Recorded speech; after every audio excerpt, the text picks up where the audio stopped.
Y con esta pregunta le doy la bienvenida a Marcelo Arequipa, quien es analista político. Estimado Marcelo, buenas noches, bienvenido al canal Virgen de Copacabana. Hola, buenas noches, gracias por la invitación a ustedes. Nosotros contentos de contar con su participación. Se ha advertido fraude para las próximas elecciones. Desde su punto de vista, desde el análisis, ¿qué consideraciones tiene usted? Creo que es un argumento que es demasiado atrevido y aventurado en el tiempo, ¿no? Es decir, es demasiado arriesgado sostener a partir de lo que puede uno creer en realidad que va a haber fraude electoral. Yo creo que es importante más bien por ahora, por ejemplo, garantizar que hayan elecciones generales transparentes y seguras. Pedir que, por ejemplo, y esto es muy importante, pedir que la Asamblea Legislativa de una vez por todas apruebe ese crédito de 100 millones en el que va a estar garantizado el voto en el exterior y los resultados del TREP. Creo que eso es lo que va a dar más bien certeza a la población y eso deberíamos empujar todos nosotros.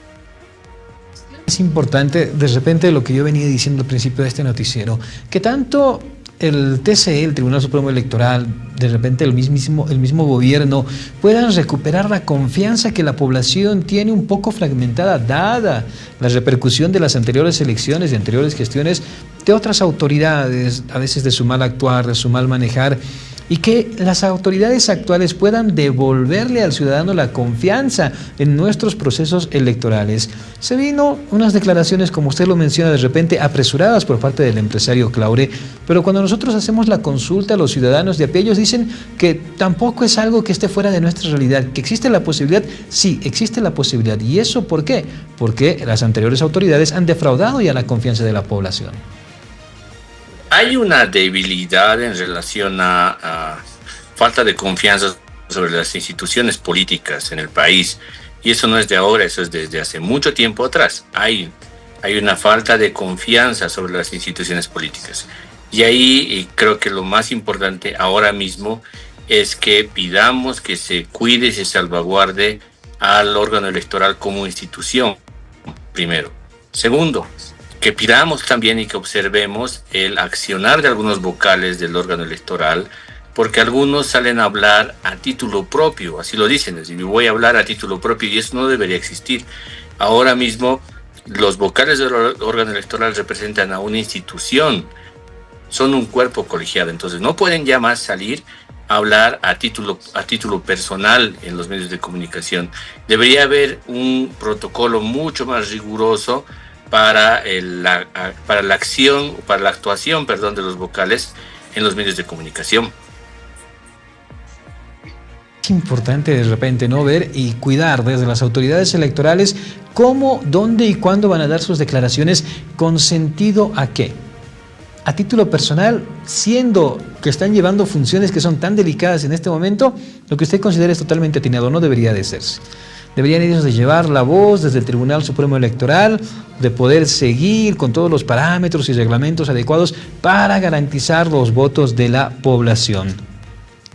Con esta medida que se está tomando del TREP, de repente con otras medidas más que está anunciando el Tribunal Supremo Electoral, ¿existiría la posibilidad de que se pueda gestar un fraude o, para conocimiento de la población, con estas medidas anunciadas, el ciudadano puede tener esa paz de decir, no, las votaciones van a ser legítimas y transparentes?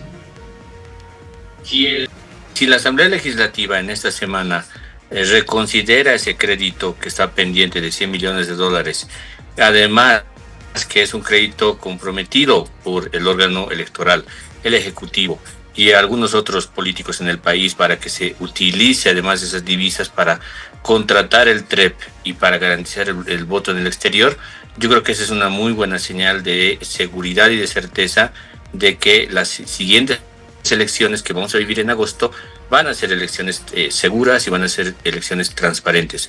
Tenemos que asegurar, creo, que por eso, como decía, se pueda viabilizar el funcionamiento y la puesta en marcha del TREP. Dentro del análisis, cuando se hace esta desarticulación de un hecho social, uno puede prever ciertas situaciones. De repente decir, si pasa esto, podría surgir aquel escenario o aquel otro escenario. En ese contexto, si hubiera fraude en Bolivia, ¿cómo reaccionaría la sociedad ante esto?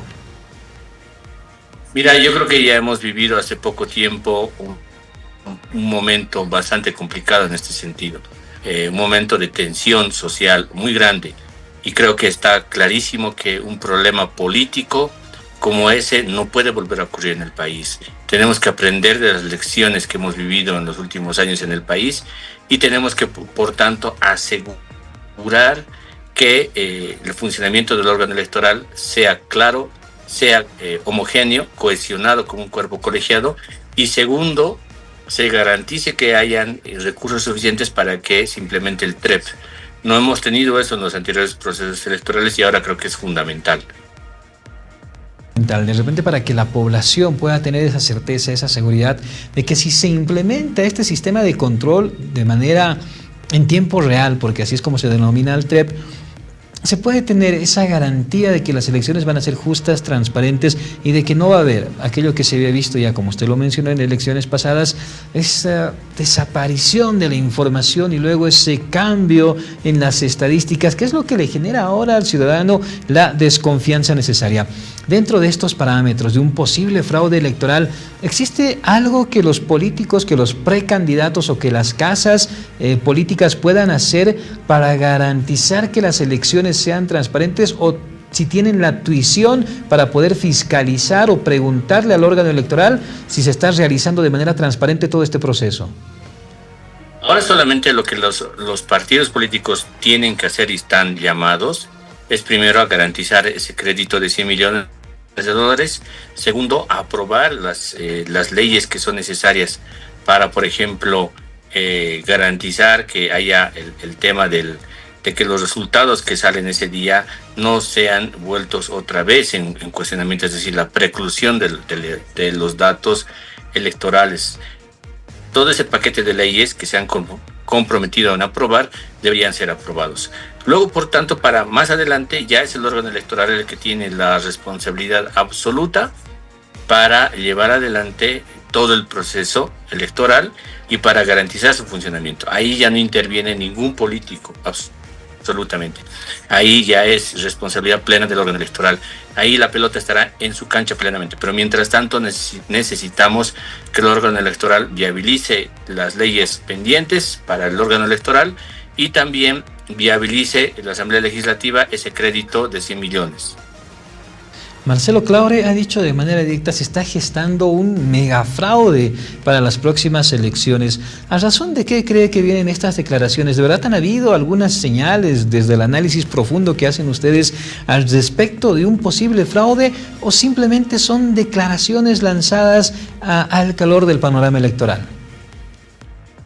Yo creo que son declaraciones que tienen un claro tinte y un objetivo político electoral, ¿no? Creo que es en realidad el trasfondo del asunto en ese tema. Es un claro tinte con objetivo de querer minar el proceso, de querer obstaculizar lo que puede ser todavía de manera temprana un proceso electoral que tiene que ser llevado a cabo. Es importante esto para que la población lo tenga en cuenta, para que la población pueda de repente, a través de la información, discernir lo que es proselitismo y lo que es una alerta de verdad. Existen cosas o de repente acciones que nos lleven a creer que se va a gestar un fraude electoral. Por el momento, como usted lo dice, parece muy temprano decir eso. Todavía el calendario electoral recién se ha aprobado, no se han inscrito las alianzas, recién se van a ver quiénes van a ser los candidatos oficiales de cada frente partidario. Entonces, un posible fraude electoral todavía no se ha visto en puertas. ¿Qué le diría usted desde el análisis político a la población? ¿Tiene que sentirse por el momento segura de que se están llevando a cabo un proceso electoral en sus primeros pasos acorde a la norma? Mientras el calendario electoral se cumpla, en los plazos y en las actividades que se han publicado, yo creo que eso es garantía de que el proceso electoral está siguiendo su curso. Mientras la Asamblea Legislativa haga su trabajo y apruebe las leyes y apruebe el crédito necesario, yo creo que también es garantía de que el proceso electoral se va a llevar a cabo. Entonces creo que son dos elementos importantes que la ciudadanía por ahora debe estar vigilante, pero también debe estar tranquila en ese tema. Que es importante de verdad cómo se va realizando todo esto, estar al pendiente de cómo se desarrolla el calendario electoral y obviamente nosotros tenemos que estar pendientes de cómo se vaya a llevar este debate dentro de la Asamblea para la aprobación de los créditos. Estimado Marcelo, de verdad muchísimas gracias por su tiempo, nosotros encantados de su participación. A ustedes, muchas gracias. Estuvimos nosotros en conversación con Marcelo Arequipa, quien es analista político, hablando de estos temas que son importantes, de cómo se ha ido desarrollando todo esto a partir de las declaraciones de Marcelo Claure con respecto a las elecciones que se vienen ya, están prácticamente a la vuelta de la esquina. ¿Cuál es su opinión? ¿Qué es lo que usted cree? Escríbanos a nuestra línea habilitada 767-96-896. Nosotros estamos pendientes a todo lo que usted pueda decirnos.